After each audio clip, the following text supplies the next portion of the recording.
देखो ये क्वेश्चन बहुत ज्यादा इंपॉर्टेंट है, ठीक है।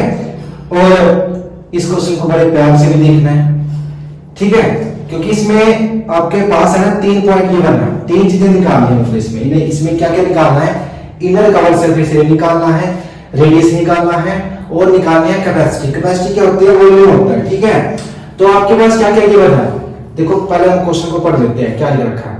It cost ₹22,000। किसमें, किसका कॉस्ट है, paint the inner curved surface area. यानी कि अगर मेरे को सिलेंडर है हमारे पास, उसका जो कवर सरफेस एरिया उसको पेंट करने का जो कॉस्ट आई है वो कॉस्ट आई है ₹22,000, ठीक है। और पर मीटर, अगर 1 मीटर का कितने पैसे लगते हैं, मीटर लगते हैं ₹20। तो अगर मैं इसका देखो क्या निकालना है, first point inner curved surface area of vessel. तो फर्स्ट पार्ट लिख दो, फर्स्ट पार्ट क्या लिख रखा है, इनर कवर सरफेस एरिया, ये लिख देते हैं हम, सोल्यूशन कर रहे हैं फर्स्ट पार्ट, ठीक है। इनर कवर सरफेस एरिया किसका, एरिया ऑफ द वेसल, ठीक है, ठीक है।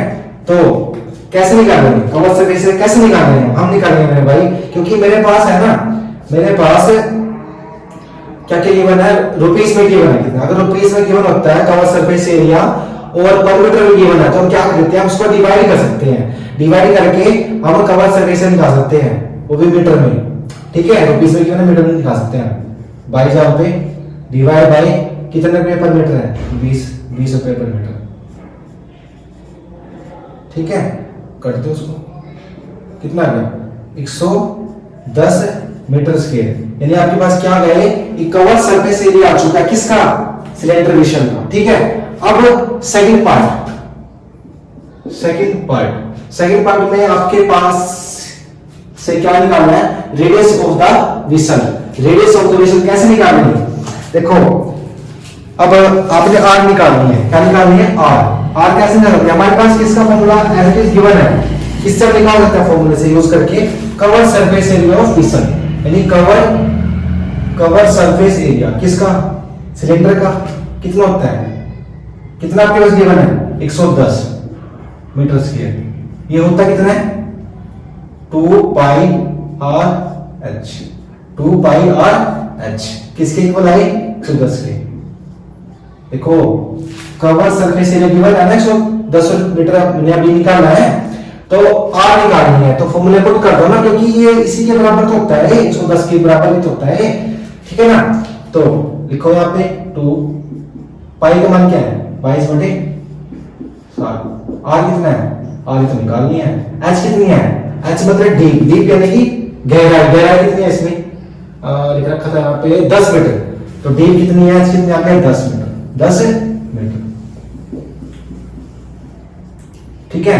बड़े सिंपल से करते हैं। यहाँ पे मीटर कितनी बार लिख रखा है, 2 बार, यहाँ पे कितनी बार लिख रखा है, 1 बार, कट दो, ठीक है।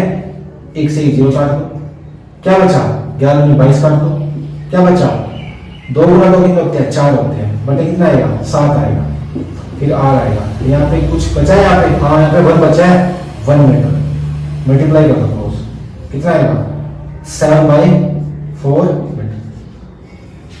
तो आपके पास आर कितनी आ गई है, सेकंड पार्ट का आंसर कितना आ गया, रेडियस ऑफ द वेसल कितना आ गया, 7/4 मीटर। अब क्या निकालना है, कैपेसिटी निकालनी है, कैपेसिटी निकालनी है हमें, कैपेसिटी। अब कैपेसिटी क्या होती है, वॉल्यूम होता है, ठीक है। Capacity of the vessel, capacity of the क्या, वेसल। कैपेसिटी मतलब क्या होता है, इसका मतलब होता है वॉल्यूम किसका, वेसल, किस वेसल की शेप, मतलब कि जो सिलेंडर है, जो वेसल है किस शेप में है, सिलेंडर शेप में है। अब सिलेंडर का फॉर्मूला क्या होता है, पता है आपको, क्या फॉर्मूला होता है, बताओ, पाई आर स्क्वायर एच, क्या ये होता है, हाँ जी ये होता है, किसका, वॉल्यूम ऑफ सिलेंडर ये होता है।